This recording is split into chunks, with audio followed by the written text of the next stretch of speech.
ஒரு போர் நடந்துகிட்டு இருக்கு அப்படின்னா எல்லா மக்களும் பதுங்கு குழிகளை தேடி ஓடுவாங்க, இல்லை பாதுகாப்பான இடத்துல அடைக்கலமாவாங்க. ஆனால் ஈரானில் இருக்கக்கூடிய பொதுமக்கள் ஒரு நாளை செலிப்ரேட் பண்ணுறாங்க. போராட்டங்களோடு ஒருத்தருக்கு ஒருத்தர் ஆதரவாக தோளோடு தோளாக நின்று வீதிகளில் ஈரானுடைய கொடிகளை பிடிச்சிட்டு நடமாடுறாங்க. ஏன் அப்படின்னு செக் பண்ணி பார்க்கும்போது இன்னைக்கு குட்ஸ் டே அப்படிங்கிறது தான். எதனால் இந்த நாளை இவ்வளவு சிறப்பாக அனுசரிக்கிறாங்க அப்படிங்கிறத தேடி பார்க்கும்போது சில வரலாற்று உண்மைகள் கிடைச்சிது. அது மட்டும் இல்லை, ரொம்ப ரொம்ப முக்கியத்துவம் வாய்ந்த ஒரு விடயம் இப்போது உங்களுக்காக நான் கொடுக்க போகிறேன். பிகாக்ஸ் அப்படின்னு சொல்லிட்டு ஒரு மலை, மவுண்டைன், அதற்குள்ள ஒரு கதவு ஒன்று வச்சு 400 kg 11 அணுகுண்டுகளை பதுக்குவதற்கான வாய்ப்பை இப்போ ஈரான் ஏற்படுத்தியிருக்காங்க. ரொம்ப ரொம்ப சென்சிட்டிவான ப்ளஸ் எக்ஸ்க்ளூசிவான கண்டென்ட்டை இப்போது ஒரு ஃபாரின் நியூஸ் சேனல் வெளியிட்டிருக்காங்க. அதிலிருந்து கேதர் பண்ணி தான் இந்த நியூஸை நான் உங்களுக்கு சொல்கிறேன். டீட்டெயில்டாக பேசுவோமா? வாங்க பார்க்கலாம் உறவுகளே. இது பிரசாத் சிக்னேச்சர். உங்களுடைய தொழில் சம்பந்தமான விளம்பரங்களை நமது சேனலில் ஒளிபரப்ப உங்களுக்கான அருமையான வாய்ப்பு. நமக்குன்னு ஒரு வீடு, அது எல்லாரோட வாழ்நாள் கனவு. ஒரு முறை தான் முடிவெடுக்க போறீங்க, அதை சரியாயிடுங்க. கிரியேட்டர் கன்ஸ்ட்ரக்ஷன்ஸ் உங்களோட கனவு இல்லத்தை சூப்பராக டிசைன் பண்ணி அழகாக கட்டித்தராங்க. இன்டீரியர் டிசைன்லையும் இவங்க தான் டாப்பு. North west interiors. தொடர்புக்கு 72907991. ரம்ஜான் மாதத்தினுடைய கடைசி வெள்ளிக்கிழமை. இன்றைய நாள் ரொம்ப முக்கியத்துவம் வாய்ந்த ஒரு நாள். ஏன்னா அவ்வளோதான், இப்போ எக்ஸாம்லாம் முடிஞ்சு அடுத்த கட்டமாக ரிசல்ட்டுக்காக வெயிட் பண்ணிக்கிட்டு இருக்கிற மாதிரி இந்த ரமலான் மாதத்தில் போர்லாம் முடிஞ்சு வெற்றி அப்படிங்கிற அந்த வார்த்தையை உச்சரிப்பதற்கான காலகட்டம் அப்படிங்கிறது நெருங்கிக்கிட்டு இருக்கு. எல்லாருமே பிரியாணி கொடுக்கறதுக்காக ஆர்வமாக காத்திருப்பீங்க. உங்களுடைய பிரியாணி கண்டிப்பாக என்னுடைய வயிற்றை நிரப்பும் அப்படிங்கிற எதிர்பார்ப்பு எனக்குள்ளே இருக்குது. ஆனால் இப்படிப்பட்ட ஒரு போர்க்காலத்தில் ஒரு குட்ஸ் டே அப்படின்னு சொல்லிட்டு ஒரு நாளை ரொம்ப முக்கியத்துவம் வாய்ந்த ஒரு நாளாக அனுசரிக்கிறாங்க ஈரானில். தெருவெல்லாம் தேவதைகள் அப்படின்னு தபுசங்கர் எழுதி இருக்கக்கூடிய புத்தகங்களில் அழகான வார்த்தைகள் இருக்கும். அது மாதிரி தெருவெல்லாம் பார்த்திங்கன்னா மக்கள் கூட்டம் இந்த ஈரானிய வீதிகளில் அலங்கரிச்சுக்கிட்டே இருக்காங்க. போருக்கு நடுவில் இவ்வளவு பெரிய போராட்டம் எதற்காக, இது தேவையா அப்படின்னு சொல்லி பார்க்கும்போது தான் பாலஸ்தீனத்துக்கு ஆதரவு தெரிவித்து இஸ்ரேலுக்கு எதிராக ஒரு பெரிய போராட்டம் ஈரானில் நடந்திருக்கு. சரி பிரசாத், இந்த குட்ஸ் டேனா என்ன அப்படின்னு கேட்டால், பாலஸ்தீனத்துடன் ஒற்றுமையை வெளிப்படுத்தவும், ஜியோனிசத்தை எதிர்க்கவும், ஜெருசலேமின் மீதான இஸ்ரேலின் கட்டுப்பாட்டுக்கு எதிராக போராடுறதுக்கும் ரமலான் மாதத்தினுடைய கடைசி வெள்ளிக்கிழமை ஒவ்வொரு ஆண்டுமே அனுசரிப்பாங்க. இது தியாக திருநாளாகத்தான் அவங்க போற்றி பேணி பாதுகாத்து அதை செலிப்ரேட் பண்ணுறாங்க. 1979 இவர் ஆரம்பித்தார்ல இஸ்லாமிக் ரெவல்யூஷன், அந்த நாள் தான் இந்த பாலஸ்தீனத்தினுடைய விடுதலைக்காக குரல் கொடுக்கக்கூடிய பேரணிகளும் தொடங்குச்சு. அதைத்தான் குட்ஸ் டே அப்படிங்கிற அந்த வார்த்தையை சொல்லி அழைக்கிறாங்க. இது ரொம்ப ரொம்ப முக்கியத்துவம் வாய்ந்தது. இந்த பேரணி நடந்துக்கிட்டு இருக்கும்போது சில அசம்பாவித சம்பவங்களையும் இஸ்ரேல் நடத்தினாங்க. அதை நான் வரிசையாக அடுத்தடுத்த வீடியோக்களில் சொல்கிறேன். இங்கே ஃபுல்லாகவே போர் நடந்துக்கிட்டு இருக்கு, ஆனால் அவங்க மேடை போட்டு செலிப்ரேட் பண்ணிக்கிட்டு இருக்காங்க.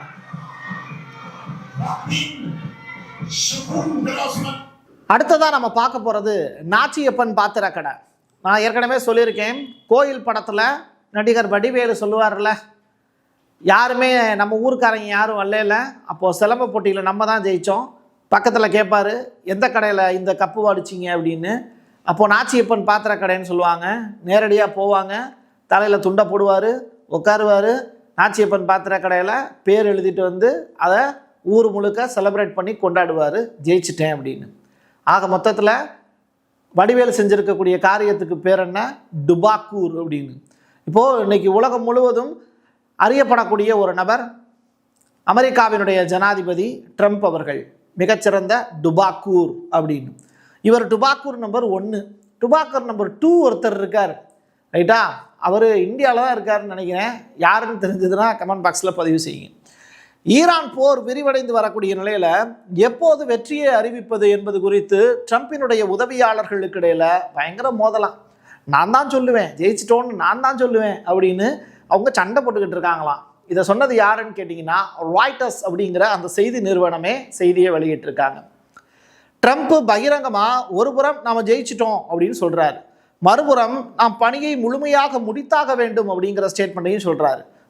ஜெயிச்சிட்ட அப்படின்னா அதுக்கான ரிப்போர்ட்டை கொடு, இல்லை ஒர்க் பண்ணிக்கிட்டு இருக்க அப்படின்னா அதுக்கான ஷெடியூலையாவது கொடு, இல்லை எதை நோக்கி போயிட்டு இருக்க அப்படின்னாவது சொல்லு. தெரிஞ்சா சொல்ல மாட்டேனா? எல்லாரும் வந்து கேள்வியாக கேட்குறீங்க, கேள்வி கேட்குறது ஈஸி, பதில் சொல்கிறது எவ்வளோ கஷ்டம் தெரியுமாயா உனக்கு அப்படிங்கிற அளவுக்கு முறைச்சிட்டே போயிடுறாரு ட்ரம்ப்பு.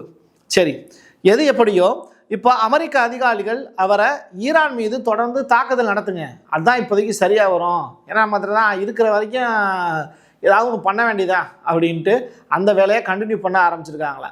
ஆக மொத்தத்தில் நீ பிடுங்குற ஆணி எல்லாமே தேவையில்லாத ஆணி தான். இந்த வீடியோவோட செகண்ட் பார்ட்டு இதுதான், ரொம்ப ரொம்ப முக்கியத்துவம் வாய்ந்த ஒரு விஷயம். ஒரு மவுண்டைனுக்குள்ள சுரங்கம் தோண்டி அந்த சுரங்கத்துக்குள்ள இப்போ ஆயுதங்களை பதுக்கி வச்சுருக்காங்க. அமெரிக்காவுக்கு போனீங்கன்னா நீங்கள் அந்த மாதிரியான மவுண்டைன்ஸ்லாம் பார்க்க முடியாது. ஈரானில் நீங்கள் போனீங்கன்னா பாலைவனத்தை பார்க்க முடியும், மலைகளை பார்க்க முடியும், சமவெளிகளை பார்க்க முடியும், ஆறுகளையும் பார்க்க முடியும். ஒட்டுமொத்த இயற்கை அரணும் சூழ்ந்திருக்கக்கூடிய ஒரு பகுதி ஈரான். அதனால தான் ஈரானை உலகத்தில் எந்த நாடு போர் பண்ணாலும் ஜெயிக்கவே முடியாதுன்னு சொல்லுவாங்க. இப்படிப்பட்ட நேரத்தில் ஒரு முக்கியமான ஒரு இடத்த பற்றி தான் நான் உங்களுக்கு இப்போ சொல்ல போகிறேன். அதாவது பிகாக்ஸ் அப்படிங்கிறது தான் அந்த மலையினுடைய பெயர். இந்த மலைக்குள்ள யுரேனியத்தை புதைச்சி வைக்கிறாங்க. செறிவூட்டப்பட்ட யுரேனியத்தை இஸ்ஃபகான் அப்படிங்கிற இடத்துல இருந்து அகற்றக்கூடிய காட்சிகள் ஒரு 2 நாளைக்கு முன்னாடி செயற்கைக்கோள் புகைப்படங்களில் பார்த்தோம். அந்த காட்சிகளை ஊர்ஜினப்படுத்தக்கூடிய வகையில் அங்கிருந்து அகற்றப்பட்ட யுரேனியம் மெல்ல மெல்ல நகர்த்தி இந்த பிகாக்ஸ் அப்படிங்கிற அந்த மலைப்பகுதிக்குள்ள ஒரு சின்ன டோரு, அந்த டோருக்குள்ள உள்ள நுழைஞ்சு இந்த யுரேனியத்தை பத்திரப்படுத்தி வச்சுருக்காங்க. அது மட்டும் கிடையாது, உள்ளுக்குள்ளேயே மார்ச் மாதம் 11ஆம் தேதி அமெரிக்காவினுடைய உளவுத்துறை அதை மோப்பமும் பிடிச்சிட்டாங்க. ஃபாக்ஸ் நியூஸ் தான் இந்த செய்தியை வெளியிட்டிருக்காங்க. செறிவூட்டப்பட்ட யுரேனியத்தை நியூக்ளியர் குண்டா மாற்றுவதற்கான எல்லா வேலையுமே ஈரான் செஞ்சிருக்க முடியும் அப்படின்னும் சொல்லப்படுது. ஆனால் அதை அடைவதற்கான கால நேரம் அப்படிங்கிறது இப்போதைக்கு அவங்களுக்கு இல்லை. 7ஆம் அறிவு படத்தில் கடைசி நேரத்தில் வந்து பார்த்திங்கன்னா அவர் போதி தர்மராக மாறுவதற்கான கால நேரம் அப்படிங்கிறது கட் செய்யப்படும்ல, தேவையானப்போ அவர் போதி தர்மராக மாறுவார்ல, அது மாதிரியான சுச்சுவேஷன் ஒருவேளை இயற்கை ஈரானுக்கு கொடுத்தாலும் கொடுக்குமோ என்னவோ எனக்கு தெரியாது. பட் நாதன்ஸ் அப்படிங்கிற அந்த நியூக்ளியர் சைட்ல இருந்தும் அகற்றப்பட்ட யுரேனியத்தை டைரக்டாக அதுக்கு தெற்கே 1 மைல் தூரத்துக்கு தாண்டி இருக்கக்கூடிய ஒரு கிரானைட் பாறைக்குள்ளே கொண்டு போகிறாங்க. 80லேருந்து 100 மீட்டர் ஆழத்தில் புதைக்கப்பட்ட ஒரு சுரங்க பாதை இருக்குது, அதுக்குள்ளே கொண்டு போய் சொருகினதாக தான் அந்த சேட்டலைட் இமேஜ் அவங்களுக்கு காட்டுது. இது ரொம்ப ரொம்ப சென்சிட்டிவான ஒரு செய்தி. பிப்ரவரி மாதத்தில் இருந்து CSIS செயற்கைக்கோள் படங்கள் துரிதப்படுத்தப்பட்ட கட்டுமானத்தை உறுதிப்படுத்துது. ஆமாம், அவங்க பண்ணியிருக்காங்கன்னு சொல்கிறாங்க. ஒரு வாரத்துக்கு மேலே மறுபடியும் செறிவூட்டல் நடந்து 7ல் இருந்து 11 அணு ஆயுதங்கள் மதிப்புள்ள அந்த பொருள் இப்போ அந்த கிரானைட் மலைக்குள்ளே தாங்க இருக்குது அப்படின்னு சொல்கிறாங்க. அப்போ எவ்வளோ ஒரு முக்கியத்துவம் வாய்ந்த விஷயம். இந்த மலையை அவங்க உடைக்க முடியுமா அப்படின்னு கேட்டால் எந்த ஆய்வாளருமே உள்ளே நுழைய முடியாது. IAEAக்கும் தடை பண்ணிட்டாங்க ஈரான். போர் வேற நடந்துக்கிட்டு இருக்கு. ஸோ இதை விட ஒரு பெரிய வாய்ப்பு அவங்க அணுகுண்டு தயாரிக்கிறதுக்கு அவங்களுக்கு கிடைக்காது அப்படிங்கிறது தான் இப்போது உலக அளவில் இந்த IAEA சம்பந்தமாகவும் தொடர்ச்சியாக ஈரானை பற்றி நன்கு அறிந்தவர்களும் உலக அரசியல்வாதிகளும் கணிக்கக்கூடிய கணிப்பாக இருக்குது. இதை கதவு வழியாக மட்டும்தான் உள்ளே திறந்து நீங்கள் போக முடியும். அமெரிக்காவுக்கு இருக்கக்கூடிய ஒரே ஒரு வாய்ப்பு, மலை மீது GBU பாம்பையோ இல்லை B2 பாம்பையோ தூக்கி போடுறதுனால ஒன்றும் நடந்துடாது. மலையை உடைக்க முடியுமா? முடியாது. ஆனால் இந்த கதவு மட்டும்தான் அவங்களுக்கு இருக்கக்கூடிய ஒரு வாய்ப்பு. இந்த கதவுல கரெக்டாக அட்டாக் பண்ணணும் அப்படின்னா அவங்களுக்கு அதுக்கு ஏற்ற சூழல் இருக்கணும். ஆனால் மவுண்டைன் அப்படிங்கிறது இப்படி மேலே கூடி இப்படி கொடை மாதிரி இருந்தது அப்படின்னா அந்த கொடை மேலே தான் அட்டாக் பண்ணுமே தவிர டைரக்டாக அந்த கதவு மேலே அட்டாக் பண்ணாது. அப்படி ஒரு இயற்கை தகவமைப்பு இருக்கக்கூடிய இடத்த தான் ஈரான் சூஸ் பண்ணியிருக்காங்க. ஸோ பிகாக்ஸ் அப்படிங்கிற மலைங்கிறது 100 மீட்டர் பாதையின் கீழே புதைக்கப்பட்ட ஒரு சுரங்கப்பாதைக்குள்ள தெளிவாக சேஃப் அண்ட் செக்யூர்டாக இருக்குது. இது ஒரு இராணுவத்தாலேயே பாதுகாக்கப்படுது அப்படின்னு சொல்கிறாங்க. ஈரானிய இராணுவம் இதற்குன்னே ஒரு ஸ்பெஷல் டீம் போட்டிருக்காங்க. இதனுடைய தளபதி, இதை இயக்கக்கூடிய தளபதி வந்து காயமடைஞ்சிருக்காருன்னு ஒரு செய்தி. சரி, அவர் இப்போ எங்கே இருக்காருன்னு கேட்டால் ஹாஸ்பிட்டலில் இருக்கார். ரிமோட் மூலியமா அங்கே நடக்கக்கூடிய நிகழ்வுகளை அவர் கண்காணிச்சுக்கிட்டு இருக்காரு, ஆர்டர் பிறப்பிச்சுக்கிட்டு இருக்காரு அப்படிங்கிற அந்த ஸ்பெஷல் ரிப்போர்ட்டையும் இப்போ ஃபாக்ஸ் நியூஸ் செய்தியாக வெளியிட்டிருக்காங்க. ஸோ ஒரு தொலைக்காட்சி நினச்சது அப்படின்னா என்னன்னாலும் செய்ய முடியும். போரினுடைய மிக நுட்பமான விஷயங்களை உலகத்துக்கு வெளிக்கொண்டு வர முடியும். யார் ஜெயிச்சுக்கிட்டு இருக்கா அப்படிங்கிறதையும் சொல்ல முடியும். அந்த வகையில் ஃபாக்ஸ் நியூஸ் வெளியிட்டிருக்கக்கூடிய இந்த அறிவிப்பு ஈரான் ஜெயிச்சுக்கிட்டு இருக்குங்கிறத மட்டும் தெளிவாக உணர்த்துது. இந்த போர்னால ஈரானுக்கு சந்தோஷமோ இல்லையோ, சீனாவுக்கும் ரஷ்யாவுக்கும் ரொம்ப பெரிய அளவில் மகிழ்ச்சி. ரஷ்யா கச்சா எண்ணெயை குறைஞ்ச விலைக்கு விற்கிறாங்க, கரெக்டா? இந்தியாவுக்கு கூட கொடுக்குறாங்க. இந்தியாவுக்கு கொடுக்கறது இருக்கட்டும், யூரோப் கூட வேணும்னா வாங்கிக்கோங்கிறாங்க. பிச்சை எடுக்கிற நிலைமைக்கு போயிட்டாங்களே யூரோப்காரங்க. அந்த அளவிற்கு தான் அவங்களுடைய நிலைமை இருக்குது. உலகத்திலேயே நாகரிகத்தை பாருங்கள், வெஸ்டர்ன் கல்ச்சர் அப்படிம்பாங்க. வெஸ்டர்ன் கல்ச்சர் என்ன, பிச்சை எடுக்கிறதா? அதான் இங்கே நடந்துக்கிட்டு இருக்கு. சீனா தடையற்ற முறையில் உலகெங்கும் பயணம் பண்ணுது அப்படிங்கிற ஒரு செய்தி. எப்படி ட்ரேடிங்கில் இன்னைக்கு சீனா வந்து எந்த பக்கம் வேணாலும் போகலாம். ஸ்ட்ரைட் ஆஃப் ஹார்மஸுக்குள்ளையா நடந்து போயிட்டு வரலாம். நீங்கள் ஒரு இன்டர்வியூக்கு போகிறீங்கன்னு வச்சுக்கோங்களேன், மற்ற எல்லாரையும் நிப்பாட்டி வச்சுருக்காங்க. உங்களை மட்டும் உள்ளுக்குள்ளே போகலாம் வரலாம் அப்படின்னு சொன்னால் எவ்வளோ ஜாலியாக இருக்கும் இல்லை? Easy access. நம்மளால் முடியாது, இன்னொருத்தனால முடியுது அப்படிங்கும்போது அதை பார்த்து மகிழ்ச்சி அடைகிறது ஒரு தனி ஒரு ரகம். பட் சீனாவை பார்த்து அப்படி உலக நாடுகள் மகிழ்ச்சி அடைவாங்களான்னு கேட்டால், தைவான் இப்போ கொதிச்சு போய் நிற்கிறாங்க. அடுத்து தைவான் வார் ஒன்று ஸ்டார்ட் ஆக போகுது. அதை பற்றின எக்ஸ்க்ளூசிவான விஷயங்கள்லாம் இருக்குன்னு அடுத்தடுத்த வீடியோக்குள்ளே சொல்கிறேன். இப்போது வணிகம் செய்கிறதுக்கு இதை தவிர சிறந்த வழி வேறு எதுவும் கிடையாது. நம்மளுடைய மார்க்கெட் ரேட்டை இன்க்ரீஸ் பண்ணிக்கிறதுக்கும் உலகளாவிய அளவில் தேக்கம் அடைஞ்சிருக்கக்கூடிய பொருட்களை விற்கிறதுக்கும் சரியான நேரம் இதுதான்னு சீனாவும் ரஷ்யாவும் இப்போது போட்டி போட்டுக்கிட்டு தயாரிக்கிறாங்க. அதை விற்கிறதுக்கான வாய்ப்பையும் உருவாக்கிக்கிறாங்க. ஓகே, அமெரிக்காவினுடைய நிதியமைச்சர் ஸ்காட் பெசன்ட் இவர் இருக்கார்ல, அப்போது ஒரு நேர்காணல் ஒன்று கொடுக்குறார், ஒரு இன்டர்வியூ ஒன்று ஒரு சேனலுக்கு கொடுத்துக்கிட்டு இருக்கார். அப்போது டக்குன்னு வந்து அவருடைய உதவியாளர் சொல்கிறாரு, பிரசிடெண்ட் கூப்பிட்றாரியா வாயா அப்படின்னு. சரின்னு சொல்லிட்டு எந்திரிச்சு போகிறார். லைவ் அப்படியே கட் பண்ணுறாரு.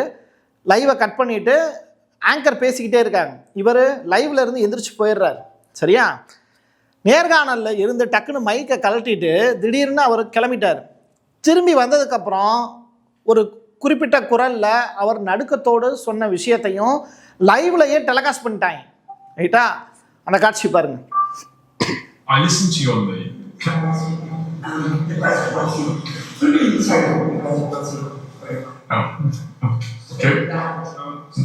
Okay. No problem at all. See you shortly, Mr. Secretary. 10:22 a.m.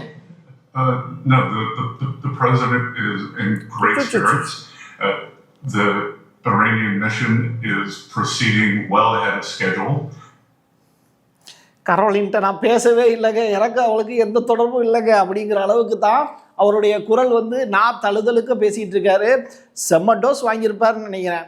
அப்படி லைவில் அவர் என்ன பேசினார், ஏது பேசினார் அப்படிங்கிறத அந்த சேனல் வெளியிட்டிருக்கக்கூடிய செய்தி சேனல்லேருந்து நீங்கள் ஏகப்பட்ட இன்ஃபர்மேஷனை பார்த்து ரசித்து தெரிந்து கொள்ளலாம். ஏகப்பட்ட ஃபுட்டேஜ் வந்து அது தொடர்பாக இருக்குது. இப்படி ஏகப்பட்ட இன்ஃபர்மேஷன் இந்த வீடியோக்குள்ளே நான் சொல்லியிருக்கேன். இதை உங்களுக்கும் உங்களுடைய நண்பர்களுக்கும் உறவினர்களுக்கும் ஷேர் பண்ணுங்கள். உண்மைத்தன்மையை தேடி பயணிக்கக்கூடிய அத்தனை பேருமே நம்முடைய சேனலை சப்ஸ்கிரைப் பண்ணியிருப்பீங்க. அதில் நீங்களும் ஒருத்தராக இருப்பீங்கிற நம்பிக்கை எனக்கு இருக்குது. என் கையெழுத்து என் மக்களுக்கான உறவுகளே, மீண்டும் ஒரு பதிவில் சந்திக்கலாம். நன்றி, வணக்கம். உங்களுடைய தொழில் சம்பந்தமான விளம்பரங்களை நமது சேனலில் ஒளிபரப்ப உங்களுக்கான அருமையான வாய்ப்பு. Prasad signature media broadcasting private limited. நீங்க நியூஸ் ரீடரா மாறணுமா, கண்டென்ட் கிரியேட்டரா உருவாகணுமா, சேட்டலைட் சேனல்ல ரிப்போர்ட்டரா வேலை பார்க்கணுமா, டாக்குமெண்ட்ரி மேக்கிங்ல இருந்து ஜேர்னலிசம் பற்றிய முழுமையான பயிற்சி பெற உங்களுக்கான அருமையான வாய்ப்பு. எங்களை தேடி வாங்க. ஆன்லைன் மற்றும் நேரடி பயிற்சி வகுப்புகளும் சர்டிபிகேட் கோர்ஸாவை கத்துத்தரும். மீடியா துறையில் 10 ஆண்டுகளுக்கு மேல அனுபவம் உள்ளவர்கள் பயிற்சி கொடுப்பார்கள். வாய்ஸ் ஓவர் தொடங்கி வாய்ஸ்லெஸ் பீப்புளுக்காக உங்களை சிறந்த ஜேர்னலிஸ்டா உருவாக்க வேண்டியது எங்களோட பொறுப்பு. ஸ்கூல்ஸ் அண்ட் காலேஜஸ்ல ஜூனியர் ஜேர்னலிஸ்ட்ங்கிற பேர்ல ஒர்க் ஷாப்பும் கண்டக்ட் பண்ணி கொடுக்கிறோம். மோட்டிவேஷனல் ஸ்பீக்கரா கடந்த 15 ஆண்டுகளா கல்வி நிறுவனங்களுக்கு நிகழ்ச்சிகளும் நடத்தி தரோம். தொடர்புக்கு 9944790333 94493594 prasadsignature@gmail.com. நமக்குன்னு ஒரு வீடு, அது எல்லாரோட வாழ்நாள் கனவு. ஒரு முறை தான் முடிவெடுக்க போறீங்க, அதை சரியாயிடுங்க. கிரியேட்டர் கன்ஸ்ட்ரக்ஷன்ஸ் உங்களோட கனவு இல்லத்தை சூப்பர்வா டிசைன் பண்ணி அழகா கட்டித்தராங்க. இன்டீரியர் டிசைன்லையும் இவங்க தான் டாப். North west interiors. தொடர்புக்கு 7299079991.